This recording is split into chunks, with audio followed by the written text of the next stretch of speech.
It appears we are live. Good morning, everybody.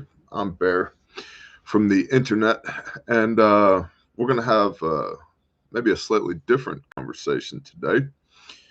We're going to talk about some stuff. We're going to read the brief, and then instead of a number of different news articles to read today, and of course, I've plowed through them this morning, so you don't have to.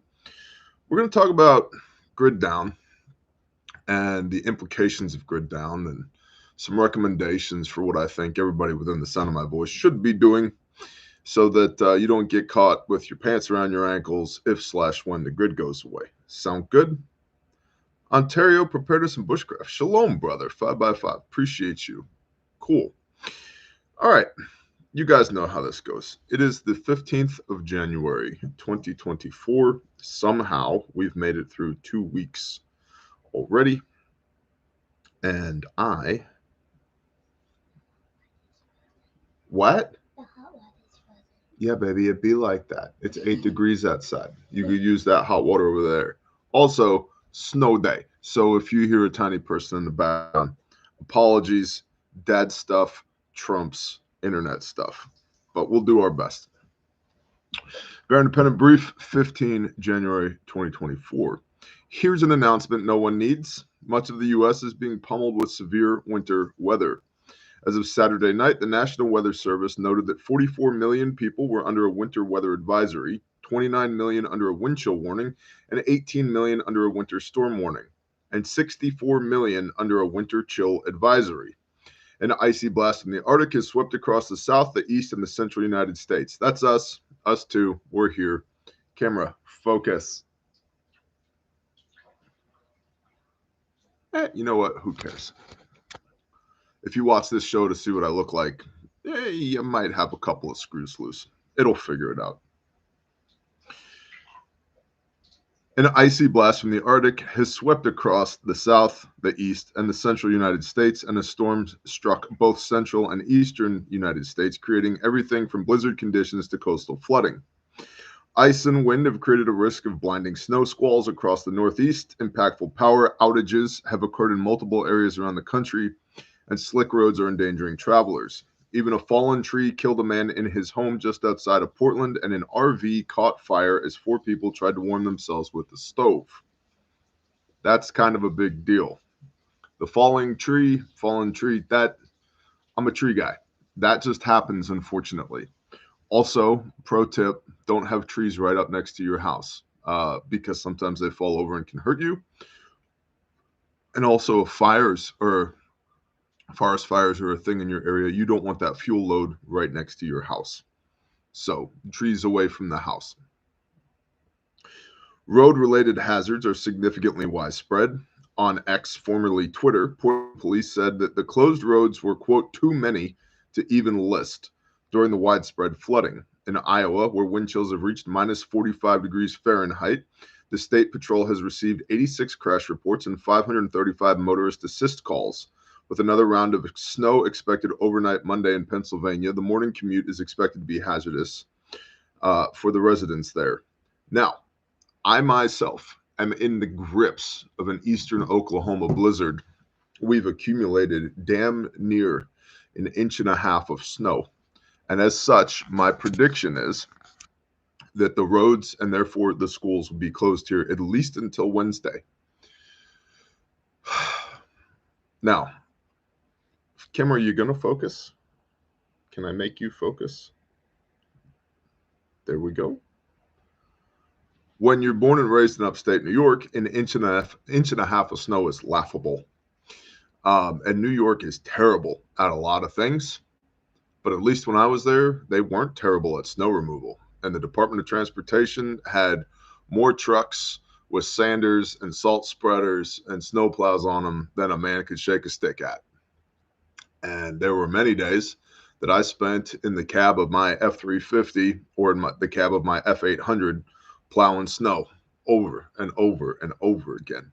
In fact, I remember when Red Bull came out, because that stuff was amazing, and the floorboard on the passenger side of the truck would just be full of empty Red Bull cans because that's how much snow there was to plow.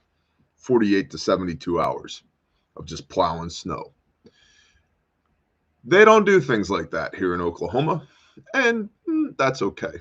But it is laughable to me when an inch and a half of snow shuts down an entire region. So, just purely out of cabin fever, a brother and I yesterday spent several hours on the road just driving around, seeing if there was anybody to help. So, yeah, we're experiencing it too, but it's, deep in the grips of a winter blizzard here in eastern Oklahoma, almost 1.5 inches of accumulation. No sleep for 3 days. That's correct, JC Fixer. I mean, a little bit of sleep. Occasionally, like you'd plow. Here's the thing, like plowing primary and secondary roads, that's more or less easy. You put the plow down, you drive forward. Plowing residential areas and driveways, especially where the driveway dead ends into the garage, where you have to pull up to the garage, drop the plow blade, and then back drag, and then push off to the side of the driveway. That's just tedious and annoying. So, you plow a neighborhood, you take a nap. You plow another neighborhood, you take a nap. And you just, that kind of thing. And in a big storm, you don't plow once, you plow 2 or 3 or even 4 times sometimes. It's just the way that it is. If you're from the northern tier, you know how it goes. 8 inches last night, calling for 12 to 18 tonight, says the Canadian Crusader. Yeah. First of all, I'm amazed you're in Canada and you're still using inches. 8 inches last night. Don't you mean like 0.2 meters? I don't know. Whatever you're into. Train services, trash services, events, and more are being canceled. New York residents have received a full travel ban from the governor because of the, quote, potentially life-threatening blizzard-like conditions, end quote. And they've been warned to prepare for power outages. Let me tell you something. When you plow snow for 3 days straight, you learn a thing or two about what you need to have in your vehicle and what you don't need to have in your vehicle, which is a thing we're going to talk about in a moment. The coming week ahead holds the same. About 75% of America will be struck with temperatures below freezing. What's worse is that dangerously cold wind, freezing rain, and heavy snow are predicted across the United States. Some areas will likely get near record lows, and places like Montana and the western Dakotas will be blasted with kill-ya cold up to minus 65 degrees. Yeah, that's kill-ya cold. If you don't know what you're doing. If you do know what you're doing, if you can maintain 98.6 inside of your shelter, whether that's a house or a Morris Kahansky super shelter, and you can stay dry, it's just inconvenient. But I will be the first to admit, the further the mercury goes below 0 degrees, the harder it is to maintain 98.6 and stay dry. So, operator weather, as the 12C says.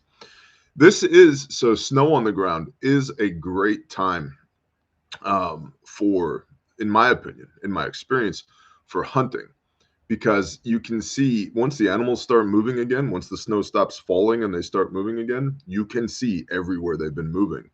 And so when I was growing up, before I knew what the Torah even was, we would go rabbit hunting after snow because you could see little rabbit tracks everywhere when they'd come out of the hedgerows.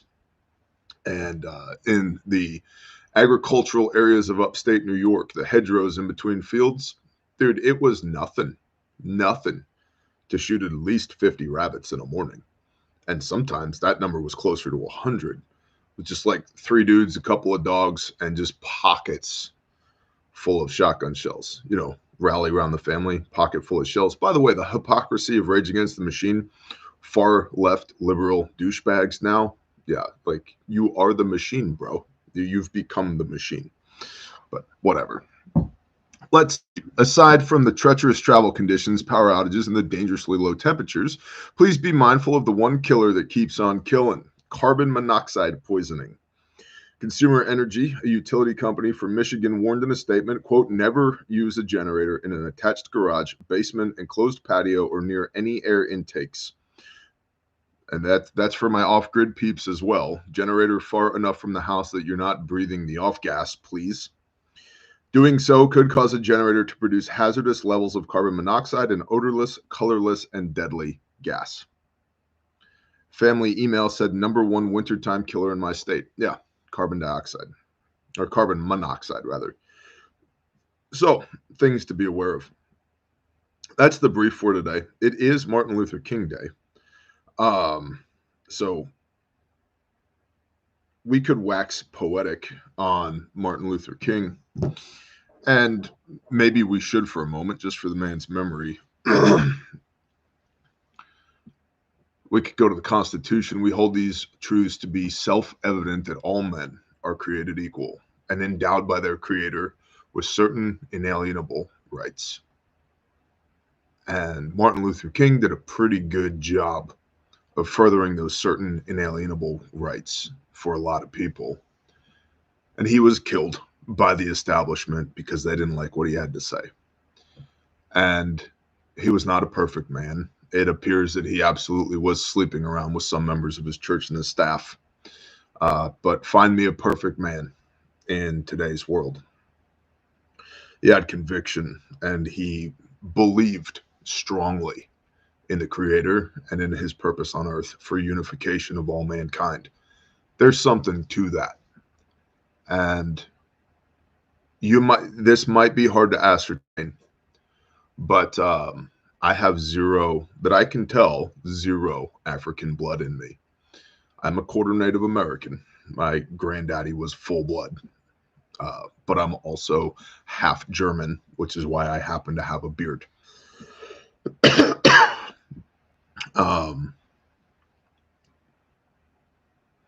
Roy Batty said, Martin Luther King and JFK are radical conservatives by today's standards. Correct. That's the shifting of the Overton window. But raise a glass, whether it's coffee or whiskey or whatever you're into, to Martin Luther King, because that man gave his life for what he believed. And especially in the public and political sphere these days, I don't know how many people we have left in air quote leadership positions that are willing to take that type of stand. I also don't think it's a coincidence that MLK and RFK were assassinated damn near the same time frame, because they were both really damn vocal about the hypocrisy of the existent power structure, and they were both really damn vocal, here's the thing, about gold as a reserve currency. So just throwing that out there. Kurt's son said whiskey and the coffee. 2 birds, 1 stone, Kurt. Also, go to a meeting. You might have a problem.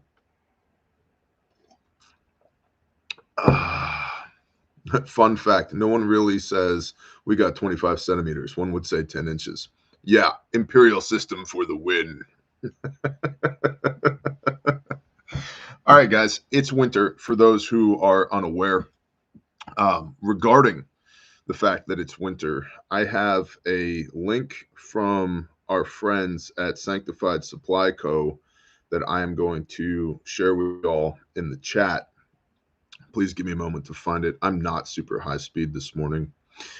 But this is a family.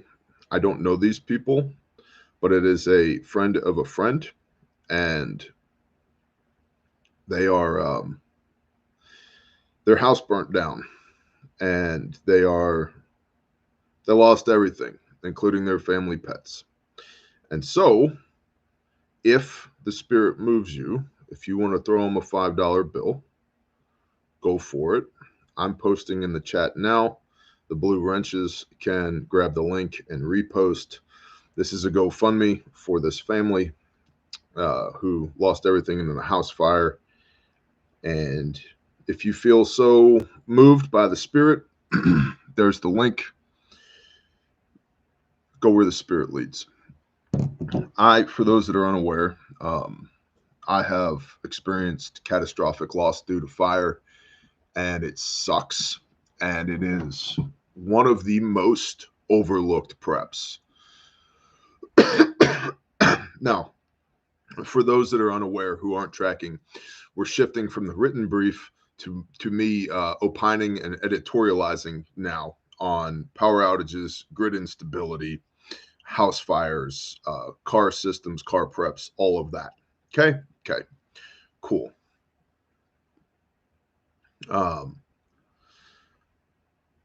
So a lot of people have a lot of high-speed prepper gear. They don't have a fire extinguisher near their kitchen. They don't have a fire extinguisher in the garage. They don't have a fire extinguisher in their vehicle.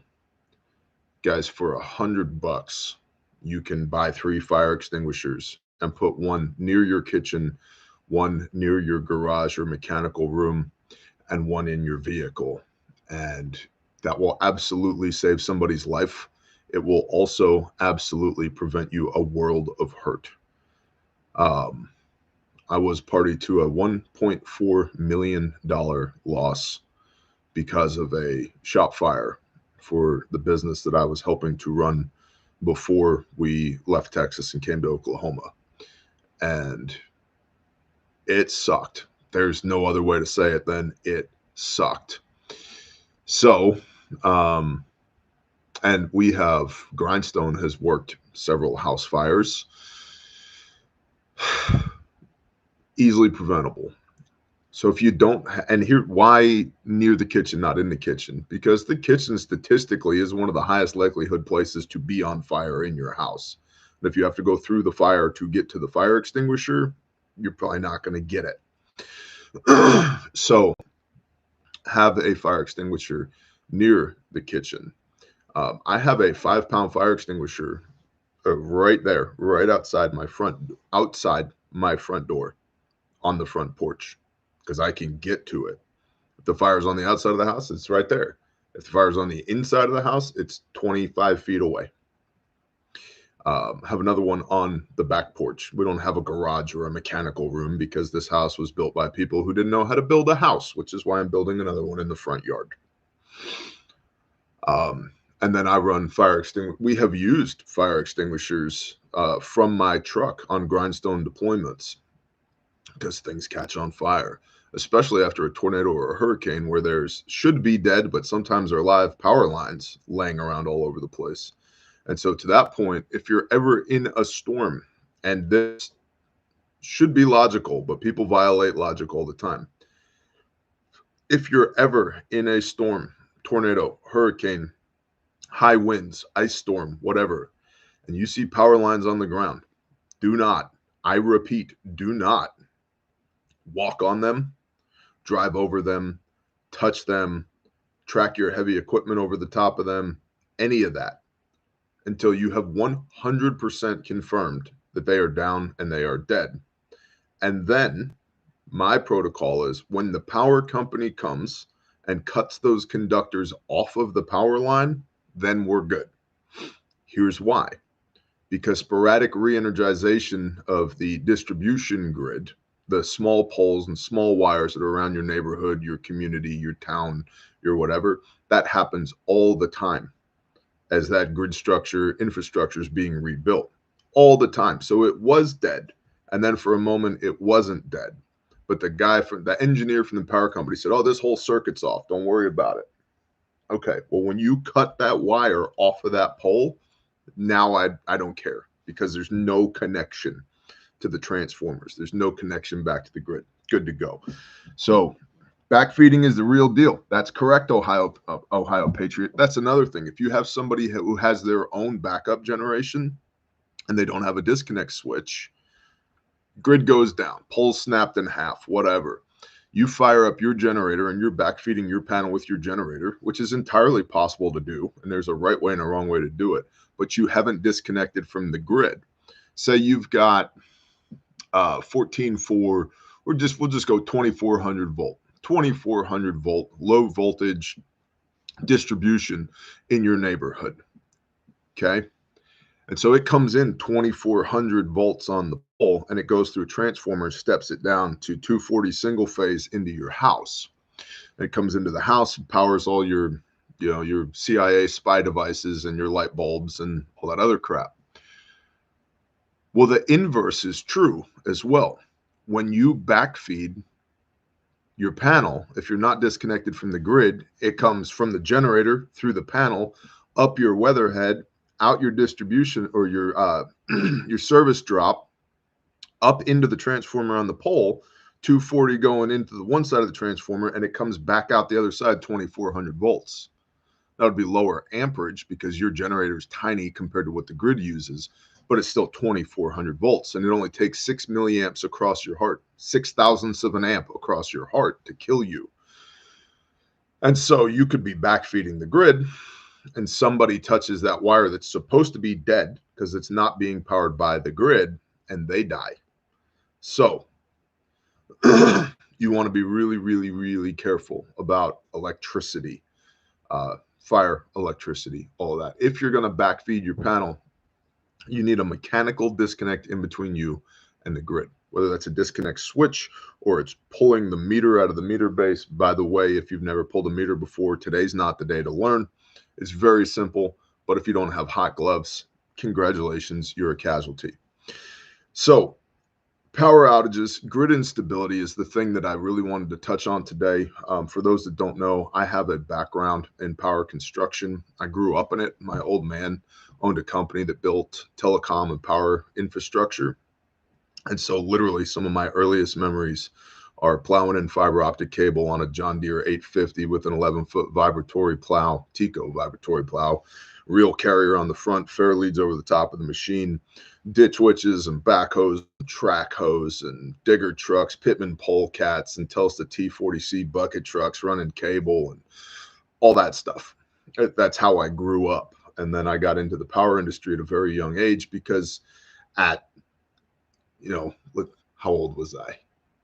23 years old. At 23 years old, I had 18 years of relevant work experience. So, yeah. Anywho, I don't know everything there is to know in that industry. I don't think anybody does know everything there is to know in that industry, but I do know a lot. I've seen a lot, and I've done it with these two hands. So I tell people all the time, and maybe this is the reminder we need today. The grid is very fragile. It's very unstable. And I think a lot of people have mental assent to that concept, but they haven't seen it with their own eyes. If they experience it sporadically. The power goes out for a few days and then it comes back on. We have the possibility here in the United States of America that it goes off and it never comes back on again.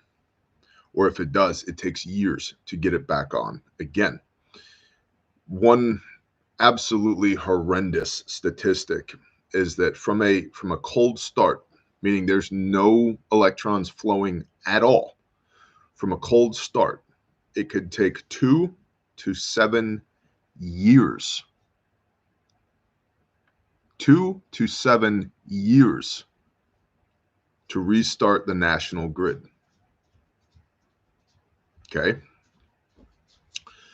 What's a cold start? That means everything goes offline. High altitude EMP, Carrington event, solar ejecta, whatever. Most people realize it takes electricity to produce the electricity. Yeah. Jeremy Wood said, we wouldn't survive that long. Well, it depends on how big you define we. If your we is a small circle, it's very possible to survive 2 to 7 years without electricity. If your we is a national scale, no. The Department of Energy, in conjunction with the DHS, Department of Homeland Security, issued a white paper 3 years ago now, I think. And in that white paper, their findings were, and they had some help from the CDC as well, which we all know is super believable, but I've read and have commented on this white paper quite a bit. The white paper is solid. All the math in that white paper is solid. They estimated 50% of Americans would be dead within 6 months of no electricity and 90% within 1 year. And a lot of people have commented see, now China knows, now Russia knows, that's why they're targeting our grid. They've been targeting our grid way longer than that white paper has been published. So that's something to be aware of as well. So 90% after 12 months, 90% of Americans are dead, says Department of Energy and Department of Homeland Security.